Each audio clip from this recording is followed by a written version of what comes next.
সকাল থেকে আমাকে বিভিন্ন নেতারা কর্মীরা ফোন করে বলছিল, আপনি যে আমাদের ডাকছেন আমরা কি আসবো?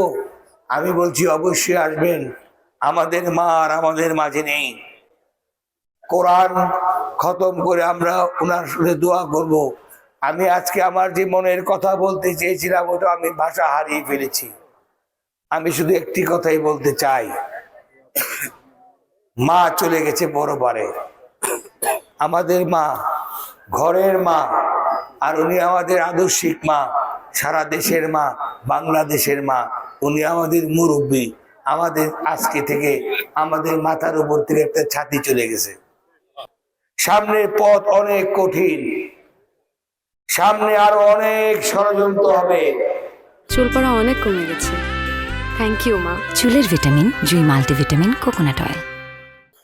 মা বাবার ছায়া থাকলে সন্তানদের যেমন কোনো কষ্ট হয় না, আর মা বাবার ছায়া না থাকলে আমরা যার মা নাই বাবা নাই আমরাই বুঝি কত কষ্ট।